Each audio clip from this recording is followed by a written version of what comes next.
നിങ്ങളൊരു ഭയങ്കര വൈൽഡായിട്ടുള്ള ഒരു കാടിനുള്ളിൽ അകപ്പെട്ടു എന്ന് വിചാരിക്കുക. അതും പാതിരാത്രി, കൂരാക്കൂരിരുട്ട്, സഹായത്തിന് ആരും കൂടെയില്ല. കാടിനുള്ളിൽ എന്തൊക്കെ അപകടങ്ങൾ ഒളിച്ചിരിക്കുന്നതിനെ പറ്റിയിട്ട് നിങ്ങൾക്ക് യാതൊരു ഐഡിയയും ഇല്ല. ഇങ്ങനെ ഒരു സിറ്റുവേഷനിൽ നോർമലി നിങ്ങൾ എന്തായിരിക്കും ചെയ്യുക? സൗണ്ട് ഉണ്ടാക്കി നമ്മൾ ചുമ്മാ അപകടത്തെ വിളിച്ച് വരുത്താണ്ടിരിക്കുകയല്ലേ ചെയ്യുള്ളൂ. അതേപോലെ തന്നെ ഒരു സർപ്രൈസിങ് സംഭവം എന്താ വെച്ചാൽ, ഇതേ ഒരു സെയിം സിറ്റുവേഷനിലൂടെയാണ് നമ്മളെല്ലാവരും ഇപ്പോൾ പോയിക്കൊണ്ടിരിക്കുന്നത്. നമ്മുടെ എല്ലാവരുടെയും ഹോസ്റ്റ് പ്ലാനറ്റായ ഭൂമി ഒരു വലിയ കൊടുങ്കാടായ ഇൻഡസ്ട്രിയൽ സ്പേസിലൂടെ ഇങ്ങനെ പോയിക്കൊണ്ടിരിക്കുകയാണ്. പക്ഷെ റിയാലിറ്റിയിൽ ചെറിയൊരു ഡിഫറൻസ് ഉണ്ട്. അതായത് നമ്മൾ നമ്മുടെ പ്രസൻസ് എല്ലാവരും അറിയിച്ചുകൊണ്ടാണ് നമ്മൾ ഈ സ്പേസിലൂടെ ഇങ്ങനെ ട്രാവൽ ചെയ്യുന്നത്. അതായത് നമ്മുടെ ഭൂമിയിൽ ഇന്റലിജന്റ് ലൈഫ് ഉണ്ടെന്നും മറ്റുള്ള സിവിലൈസേഷനിൽ എത്തിപ്പെടാൻ വേണ്ടിയിട്ട് നമ്മൾ ആഗ്രഹിക്കുന്നുണ്ട്. ഹ്യൂമാനിറ്റി സ്പേസിലോട്ട് ഏകദേശം 100 വർഷങ്ങളുടെ മുകളിലായിട്ട്, അതായത് ഒരു സെഞ്ചുറിക്ക് മുകളിലായിട്ട് റേഡിയോ സിഗ്നൽസ് ബ്രോഡ്കാസ്റ്റ് ചെയ്തുകൊണ്ടിരിക്കുന്നുണ്ട്. അതായത് നമ്മുടെ പ്രസൻസ് മറ്റുള്ളവരെ അറിയിക്കാൻ വേണ്ടിയിട്ട് നമ്മൾ ഒരുപാട് ശ്രമിക്കുന്നുണ്ട്. അതായത് ഞാൻ ആദ്യം പറഞ്ഞ കഥയിൽ ഈ കാട്ടിനുള്ളിൽ കൂടെ നമ്മളൊരു ബ്ലൂടൂത്ത് സ്പീക്കറിൽ പാട്ടും വെച്ചുകൊണ്ട് പോകുന്ന സെയിം അവസ്ഥയാണ് ഇവിടെ സംഭവിക്കുന്നത്. ചുരുക്കത്തിൽ പറഞ്ഞാൽ നമുക്ക് ചുറ്റിനുമുള്ളത് എന്താണെന്നുള്ളതിനെ പറ്റിയിട്ട് നമുക്ക് യാതൊരു ഐഡിയ ഇല്ല. അത് ചിലപ്പോൾ നമ്മുടെയും ഒരുപാട് അഡ്വാൻസ്ഡ് ആയിട്ടുള്ള സിവിലൈസേഷൻ ആയിരിക്കും. അവരുടെയൊക്കെ ടെക്നോളജിക്ക് മുമ്പിൽ നമ്മളൊക്കെ ഭയങ്കര ഇൻഫീരിയർ ആയിട്ടുള്ള ആൾക്കാരായിരിക്കും. ചിലപ്പോൾ നേരെ തിരിച്ചായിരിക്കും. അതിൽ ഒരുപാട് പോസിബിലിറ്റീസ് നമുക്ക് ഇവിടെ ഡിസ്കസ് ചെയ്യാൻ പറ്റും. അങ്ങനെ ഒരു ദിവസം നമ്മുടെ മെസ്സേജസ് ഒക്കെ കണ്ടിട്ട് നമ്മുടെ കോസ്മിക് നെയ്ബറായ ഒരു പ്ലാനറ്റിൽ നിന്നുള്ള സിവിലൈസേഷൻ നമ്മളെ കാണാനായിട്ട് തീരുമാനിച്ചു.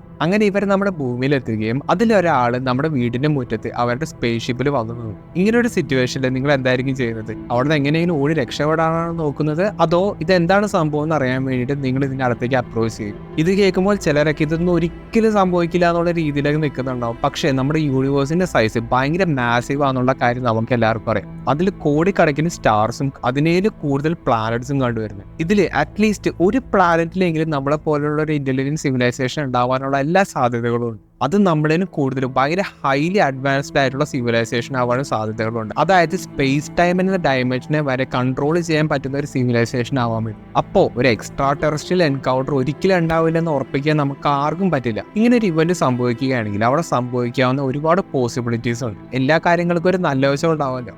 അതുകൊണ്ട് തന്നെ ആദ്യത്തേത് ഇതൊരു പീസ്ഫുൾ ആയിട്ടുള്ള എൻകൗണ്ടർ ആയിരിക്കും എന്ന് വിചാരിക്കുക. മൾട്ടിപ്പിൾ ഇന്റർനാഷണൽ സയന്റിഫിക് ഓർഗനൈസേഷൻസ് ഒരുപാട് പ്രോട്ടോകോൾസ് ഇറക്കിയിട്ടുണ്ട്. അതായത് ഇങ്ങനത്തെ ഒരു എൻകൗണ്ടർ ഉണ്ടായിക്കഴിഞ്ഞാൽ നമ്മൾ എന്തൊക്കെ ചെയ്യണം എന്നതിനെ പറ്റിയിട്ട് ഒരുപാട് പ്രോട്ടോകോൾസ് ഇറക്കിയിട്ടുണ്ട്.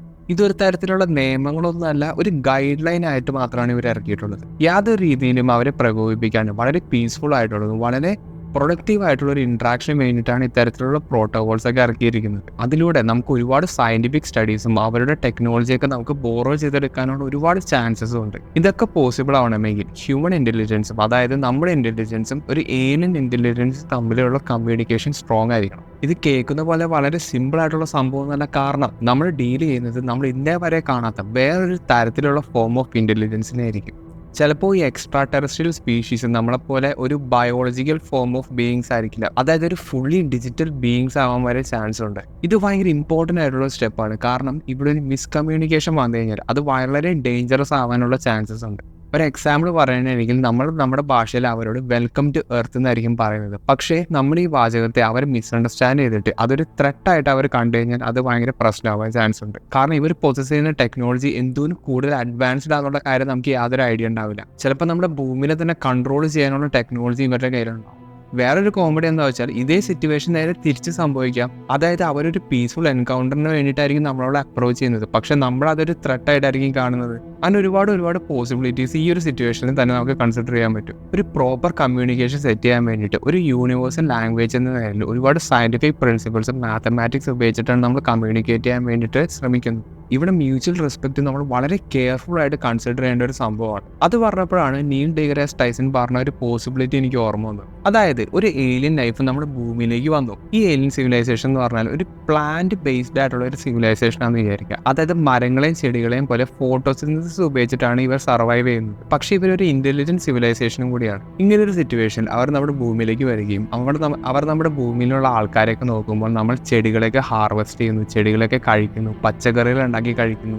അതായത് അവരുടെ നോട്ടത്തിൽ നോക്കുമ്പോൾ അവർ നമ്മളൊരു ത്രെട്ടായിട്ടാണ് കാണുന്നത്. അപ്പോൾ ഇങ്ങനത്തെ ഒരു സിറ്റുവേഷൻ അവർ നമ്മൾ മിസ്അണ്ടർസ്റ്റാൻഡ് ചെയ്യാനുള്ള എല്ലാ സാധ്യതകളും ഉണ്ട്. അതായത് നമ്മൾ അവരുടെ സ്പീഷീസിനെ കൊന്നു തിന്നുന്ന ഒരു സ്പീഷീസ് ആയിട്ടാണ് ഇവരെ കാണുള്ളൂ. അതുകൊണ്ട് തന്നെ നമ്മൾക്ക് പറ്റുന്ന പോലെ ഒരു മ്യൂച്വൽ റെസ്പെക്ട് എസ്റ്റാബ്ലിഷ് ചെയ്യാനുള്ള ശ്രമം നമ്മൾ എന്തായാലും നടത്തിയേ പറ്റും. അതിന് വേണ്ടിയിട്ട് നമ്മൾ ഇവരെ പറ്റി ചെറിയ രീതിയിൽ മനസ്സിലാക്കിയെടുക്കണം. ഇങ്ങനെ ഒരു മ്യൂച്വൽ റെസ്പെക്റ്റും വളരെ സ്ട്രോങ് ആയിട്ടുള്ള ഒരു കമ്മ്യൂണിക്കേഷൻ സെറ്റ് ആയി കഴിഞ്ഞ് കഴിഞ്ഞാൽ അവരുടെ ടെക്നോളജീനെ പറ്റിയിട്ട് നമുക്ക് പഠിക്കാനും അത് നമുക്ക് ബോറോ ചെയ്തെടുക്കാനുള്ള എല്ലാ സാധ്യതകളും ഉണ്ട്. ഇങ്ങനൊരു സിറ്റുവേഷൻ ഉണ്ടായി കഴിഞ്ഞാൽ നമ്മുടെ ഹ്യൂമാനിറ്റിയിൽ ടെക്നോളജിക്കലി ഒരു ഗോൾഡൻ ഏജ് ആണെന്ന് വേണമെങ്കിൽ പറയാൻ പറ്റും. ചുരുക്കത്തിൽ പറഞ്ഞാൽ ഒരു 100, 200, 300 വർഷം അഡ്വാൻസ്ഡ് ആയിട്ടുള്ള ടെക്നോളജി നമുക്കിപ്പോൾ കിട്ടും. പക്ഷെ എല്ലാ സമയത്തും ഇതേപോലെ പോസിറ്റീവ് ആവണമെന്നില്ല, എല്ലാത്തിനും ഒരു നെഗറ്റീവ് വശം ഉണ്ടാവുമല്ലോ. അതിൻ്റെ ഏറ്റവും വലിയൊരു ഉദാഹരണമാണ് ഞാൻ നേരത്തെ പറഞ്ഞത്, അതായത് ഫിയർ ഓഫ് മിസ്കമ്മ്യൂണിക്കേഷൻ. അതായത് നമ്മൾ പറയുന്നതും അവർ മനസ്സിലാക്കുന്നതും വേറെ വേറെ സംഭവങ്ങളാണെങ്കിൽ അത് ഭയങ്കര ഡേഞ്ചറസ് ആയിരിക്കും. ഇത് ഭയങ്കര ഡേഞ്ചറസ് ആയിട്ടുള്ള സംഭവം തന്നെയാണ്. കാരണം നമ്മളൊരു അൺനോൺ സ്പീഷീസ് ആയിട്ടാണ് കോൺടാക്ട് ചെയ്യുന്നത്. അപ്പോൾ നമ്മൾ പറയുന്നത് ഇവർക്ക് കറക്റ്റായിട്ട് മനസ്സിലായില്ലെങ്കിൽ ഇതൊരു ഭയങ്കര വലിയ കോൺഫ്ലിക്റ്റിന് വരെ സാധ്യതയുണ്ട്. ഫോർ എക്സാമ്പിൾ, നമ്മൾ അവരോട് കമ്മ്യൂണിക്കേറ്റ് ചെയ്യാൻ വേണ്ടിയിട്ട് എന്തെങ്കിലും തരത്തിലുള്ള പാട്ടുകളോ എന്തെങ്കിലും തരത്തിലുള്ള ട്യൂൺസോ കാര്യങ്ങളൊക്കെ അവരെ കേൾപ്പിച്ചു കൊടുത്തു എന്ന് വിചാരിക്കാം. കഷ്ടകാലത്തിന് ഇവരുടെ ലോകത്ത് ഈ ട്യൂൺ എന്ന് പറഞ്ഞു കഴിഞ്ഞാൽ ഒരു യുദ്ധത്തിനോ അല്ലെങ്കിൽ ഒരു ഡേഞ്ചറസ് സിറ്റുവേഷനിൽ പ്ലേ ചെയ്യുന്ന എന്തെങ്കിലും തരത്തിലുള്ള ട്യൂൺ ആണെന്ന് വിചാരിച്ചു. ഇവർ ഏത് തരത്തിലാണ് ഹ്യൂമാനിറ്റിയോട് പ്രതികരിക്കുക എന്ന് യാതൊരു ഉറപ്പും നമുക്ക് പറയാൻ പറ്റില്ല. കാരണം ഇത് കംപ്ലീറ്റ്ലി അൺനോൺ ആയിട്ടുള്ള ഒരു ഓർഗാനിസംസ് അല്ലെങ്കിൽ ഒരു സ്പീഷീസ് ആണ്. അതും ഇൻ്റലിജൻറ്റ് സ്പീഷീസ് ആണ്. ഇത് മാത്രമല്ല, വേറൊരു സംഭവം കൂടി ഉണ്ട്. അതായത് ഇപ്പോൾ ഈ പറയുന്ന ഏലിയൻ സിവിലൈസേഷൻ നമ്മളേലും ഒരുപാട് അഡ്വാൻസ്ഡ് ആയിട്ടുള്ള സിവിലൈസേഷൻ ആണെന്ന് വിചാരിച്ചു. അതായത് ടെക്നോളജിക്കലി ഒരുപാട് നമ്മളേലും അഡ്വാൻസ്ഡ് ആയിട്ടുള്ള ഒരു സിവിലൈസേഷൻ ആണെന്ന് വിചാരിച്ചു. ഇവർ നമ്മളെ കാണുന്നത് വളരെ ഫാർ ഇൻഫീരിയർ ആയിട്ടുള്ള ഒരു സിവിലൈസേഷൻ ആയിരിക്കും. അതായത് നമ്മുടെ ഹ്യൂമൻ സിവിലൈസേഷനും ടെക്നോളജിയും അവരുടെ ടെക്നോളജിയും വെച്ച് കമ്പയർ ചെയ്യുമ്പോൾ നമ്മുടെ ടെക്നോളജി ഭയങ്കര ലോ ടെക് ആണെന്ന് അവർക്ക് മനസ്സിലായി കഴിഞ്ഞാൽ അത് ഭയങ്കര കാറ്റസ്ട്രോഫിക് ആയിരിക്കും. അവർക്ക് നമ്മൾ ഹ്യൂമാനിറ്റീനെ സുഖമായിട്ട് കൺട്രോൾ ചെയ്യാനും പൊസസ് ചെയ്യാനും ഉള്ള കഴിവുണ്ടെന്ന് അവർക്ക് മനസ്സിലായി കഴിഞ്ഞാൽ അവരുടെ ഒരു നേച്ചർ അനുസരിച്ചായിരിക്കും നമ്മുടെ ഹ്യൂമാനിറ്റിയുടെ ഫ്യൂച്ചർ എന്ന് വേണമെങ്കിൽ നമുക്ക് പറയാൻ പറ്റും. ഞാനിപ്പോൾ ഈ പറയുന്ന കാര്യങ്ങളൊക്കെ 100% സംഭവിക്കാവുന്ന കാര്യങ്ങളാണ്. ഞാനിപ്പോൾ ഈ പറഞ്ഞ 2 പോസിബിലിറ്റീസും കൂടെ ഉണ്ട്. വേറൊരു സംഭവം കൂടിയുണ്ട്. അതായത് ഒരു ന്യൂട്രൽ എൻകൗണ്ടർ എന്നാണ് ഇതിനെ വിളിക്കുക. ഓക്കെ, അതായത് ഒരു പോസിറ്റീവ് എൻകൗണ്ടറും അല്ല, ഒരു നെഗറ്റീവ് എൻകൗണ്ടറും അല്ല, ഒരു ന്യൂട്രൽ ആയിട്ടുള്ളൊരു എൻകൗണ്ടർ ആയിരിക്കും. അതായത് ഇങ്ങനത്തെ ഒരു സിവിലൈസേഷൻ നമ്മളെ ഇങ്ങനെ ഒബ്സർവ് ചെയ്യുന്നുണ്ട്. അതായത് ഭൂമിയിൽ ഇങ്ങനെ ലൈഫ് ഉണ്ടെന്നുള്ള കാര്യങ്ങളൊക്കെ അവർ കണ്ടുപിടിക്കുകയും അവർ നമ്മളിങ്ങനെ ദൂരെ നിന്ന് ഇങ്ങനെ ഒബ്സർവ് ചെയ്യുന്നുണ്ട്. പക്ഷേ ഇങ്ങനൊരു സിവിലൈസേഷൻ നമ്മളിങ്ങനെ ഒബ്സർവ് ചെയ്യുന്നുണ്ടെന്നുള്ള കാര്യം നമുക്കറിയില്ല. ഈ തരത്തിലുള്ള ഒരു എൻകൗണ്ടറിനെയാണ് ഒരു ന്യൂട്രൽ എൻകൗണ്ടർ എന്ന് പറയുന്നത്. നമ്മളെല്ലാവരും ഒരുപാട് UFO എൻകൗണ്ടേഴ്സ് അല്ലെങ്കിൽ ഒരുപാട് ഏലിയൻ എൻകൗണ്ടേഴ്സിനെ പറ്റിയിട്ടൊക്കെ കേൾക്കാറുണ്ട്. അതായത് ആകാശത്ത് പറക്കുന്ന കളികളൊക്കെ കണ്ടു, അതായത് ഒരുപാട് സ്ട്രേഞ്ച് ആയിട്ടുള്ള ലൈറ്റുകളൊക്കെ കണ്ടു, ഒരുപാട് ഹൈലി സീക്രട്ട് ആയിട്ടുള്ള സംഭവങ്ങളൊക്കെ നടക്കുന്നുണ്ട്. അങ്ങനെ ഒരുപാട് കാര്യങ്ങളൊക്കെ നിങ്ങൾ കേട്ടിട്ടുണ്ടാവും.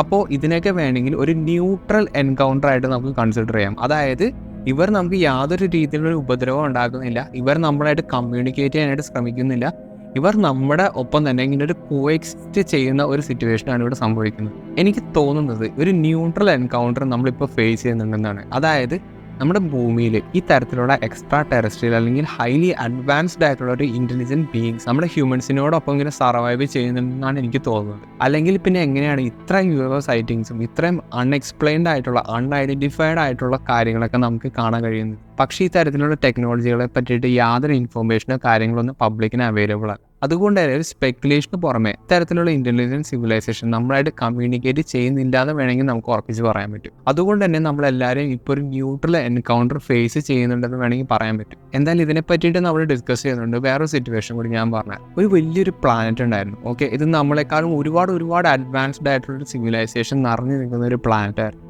കഷ്ടകാലത്തിന് ഈ പ്ലാനറ്റിൻ്റെ അകത്തുള്ള റിസോഴ്സസും കാര്യങ്ങളൊക്കെ ഡിപ്ലീറ്റഡ് ആയിപ്പോയി. ആ പ്ലാനറ്റിലുള്ള ഹോസ്റ്റ് സ്റ്റാറിൻ്റെ ലൈഫിൻ്റെ ഏകദേശം അവസാനം എത്തി. അതായത് സൂപ്പർനോവയുടെ അടുത്ത് നിൽക്കുന്ന ഒരു സ്റ്റാർ കൂടിയാണ്. ഈ ഒരു സിവിലൈസേഷൻ ഒരു സ്പേസ് ഫെയറിംഗ് സിവിലൈസേഷനും കൂടിയായിരുന്നു എന്ന് നിങ്ങൾ കൺസിഡർ ചെയ്യുക. അങ്ങനെ ഇവരൊരു ഹോസ്റ്റ് പ്ലാനറ്റിന് ഇങ്ങനെ അന്വേഷിച്ചുകൊണ്ട് നമ്മൾ ഇൻഡസ്ലാർ മുഴുവൻ ഇങ്ങനെ സ്കാൻ ചെയ്ത് നോക്കി. അപ്പോൾ അവർ നമ്മുടെ ഭൂമിയിൽ ഇങ്ങനെ കാലങ്ങളായിട്ട് എമിറ്റ് ചെയ്തുകൊണ്ടിരിക്കുന്ന അല്ലെങ്കിൽ ബ്രോഡ്കാസ്റ്റ് ചെയ്തുകൊണ്ടിരിക്കുന്ന റേഡിയോ സിഗ്നൽസ് ക്യാപ്ചർ ചെയ്തു. അങ്ങനെ അവരുടെ ടെക്നോളജി ഉപയോഗിച്ച് നമ്മുടെ ഭൂമിയിലേക്ക് വരികയും നമ്മുടെ ഭൂമിയിലത്തെ സിറ്റുവേഷനെ പറ്റിയിട്ട് ഒബ്സർവ് ചെയ്യുകയും ചെയ്യും. അപ്പോൾ അവർക്കൊരു കാര്യം മനസ്സിലായി, നമ്മുടെ ഭൂമിയിൽ കണ്ടുവരുന്ന ഹ്യൂമൻ ബീങ്സ് അല്ലെങ്കിൽ ഹ്യൂമൻ സിവിലൈസേഷൻ്റെ ടെക്നോളജി അവരുടെ ടെക്നോളജി വെച്ച് കമ്പയർ ചെയ്യുമ്പോൾ ഫാർ സുപ്പീരിയർ ആയിട്ടുള്ള ടെക്നോളജിക്കൽ സിവിലൈസേഷനാണ് ഇവരെന്ന് ഇവർക്ക് മനസ്സിലായി. ഇങ്ങനൊരു സിറ്റുവേഷനിൽ ഇവരുടെ നേച്ചർ അനുസരിച്ച് ഒരുപാട് കാര്യങ്ങൾ ഇവർക്ക് ഇവിടെ ചെയ്യാൻ പറ്റും. ഒരു ഡിസ്ട്രക്റ്റീവ് മൈൻഡുള്ള ഒരു സിവിലൈസേഷനാണ് ഇവരെങ്കിൽ ഉറപ്പായിട്ടും നമ്മുടെ ഭൂമിയിലുള്ള ഹ്യൂമൻ ബീങ്സിനെ വൈപ്പ് ഔട്ട് ചെയ്തിട്ട് നമ്മുടെ ഭൂമിനെ കയ്യേറാനുള്ള എല്ലാ ശ്രമങ്ങളും ഇവർ ശ്രമിക്കും. അതല്ല, ഒരു പീസ്ഫുൾ ആയിട്ടുള്ള ഒരു എൻകൗണ്ടർ വേണ്ടിയിട്ടാണ് ഇവർ ശ്രമിക്കുന്നതെങ്കിൽ ഒരു മിസ്കമ്മ്യൂണിക്കേഷൻ ഉള്ള ഒരു സാധ്യതകൾ കൂടിയുണ്ട്. ഇതിൽ മൂന്നാമത്തെ സിറ്റുവേഷൻ ആയിരിക്കും നമുക്ക് എല്ലാവർക്കും റിലേറ്റ് ചെയ്യാൻ പറ്റുന്ന ഒരു കാര്യം. അതായത് നമ്മളോട് യാതൊരു കോണ്ടാക്റ്റും ഇല്ലാണ്ട് നമ്മുടെ കൂടെ തന്നെ നമ്മുടെ ഭൂമിയിൽ എവിടെയോ ഇവർ ജീവിച്ച് വരുന്നുണ്ട്. മിക്കവാറും ഇതിന് മുമ്പ് അപ്ലോഡ് ചെയ്ത അണ്ടർ വാട്ടർ ഏലിയൻസ് എന്നുള്ള ആ ഒരു വീഡിയോയിൽ പറഞ്ഞ കാര്യങ്ങളൊക്കെ ആയിരിക്കും ഇവിടെ സംഭവിക്കുന്നത്. ഈ ഒരു വീഡിയോസിൽ നമുക്കൊരു കാര്യം ഇങ്ങനെ ഉറപ്പിച്ച് ഒരു 100% ഇങ്ങനെ സംഭവിക്കുമെന്ന് നമുക്ക് ഉറപ്പിച്ച് പറയാൻ പറ്റില്ല. കാരണം ഈ ഒരു സിവിലൈസേഷൻ എന്ത് തരത്തിലാണെന്നുള്ള കാര്യം നമുക്ക് യാതൊരു ഐഡിയ ഇല്ല. ചിലപ്പോൾ ഞാൻ നേരത്തെ പറഞ്ഞ പോലെ ഒരു പ്യുവർലി ഡിജിറ്റൽ സിവിലൈസേഷൻ ആയിരിക്കും. അതായത് ഒരു ഫിസിക്കൽ ഫോം ഉണ്ടാവില്ല, ഒരു പ്യുവർലി ഡിജിറ്റൽ സിവിലൈസേഷൻ ആയിരിക്കും. അല്ലെങ്കിൽ ഞാൻ നേരത്തെ പറഞ്ഞ പോലെ ഒരു പ്ലാൻ ബേസ്ഡ് സിവിലൈസേഷൻ ആയിരിക്കും. അല്ലെങ്കിൽ നമ്മളെപ്പോലെ ഒരു ബയോളജിക്കൽ സിവിലൈസേഷൻ ആയിരിക്കും. ചിലപ്പോൾ നമ്മൾ ഇതുവരെയായിട്ട് ഡിസ്കവർ ചെയ്യാത്ത, ഇതുവരെയായിട്ട് ചിന്തിക്കാത്ത രീതിയിലുള്ള സിവിലൈസേഷനൊക്കെ ആയിരിക്കും. നമുക്കൊന്നും പറയാൻ പറ്റില്ല. അപ്പോൾ എന്ത് തന്നെയായാലും ഇങ്ങനത്തെ ഒരു എൻകൗണ്ടർ നമ്മുടെ ലൈഫ് ടൈമിൽ എന്തായാലും നമ്മളൊക്കെ എക്സ്പെക്ട് ചെയ്യാൻ പറ്റും. കാരണം ഇതേപോലത്തെ ഒരുപാട് എൻകൗണ്ടേഴ്സിനെ പറ്റിയിട്ടുള്ള സ്റ്റോറീസൊക്കെ നിങ്ങൾക്ക് യൂട്യൂബിലോ അല്ലെങ്കിൽ എന്തെങ്കിലും പ്ലാറ്റ്ഫോമിലൊക്കെ നോക്കിക്കഴിഞ്ഞാൽ നിങ്ങൾക്ക് കാണാൻ പറ്റും. അതും മിക്കതും കുക്ക്ഡ് അപ്പ് സ്റ്റോറീസ് ഒന്നല്ല, ഒരു റിയൽ ആയിട്ട് നടന്ന കാര്യങ്ങളൊക്കെയാണ് ഇതിൽ പറയുന്നത്. അപ്പോൾ ഇതുപോലുള്ള ഇൻട്രസ്റ്റിംഗ് ആയിട്ടുള്ള ടോപ്പിക്സ് ആയിട്ട് ഞാൻ ഇനിയും വരുന്നതായിരിക്കും. അപ്പോൾ നമുക്ക് ഇനി അടുത്ത വീഡിയോ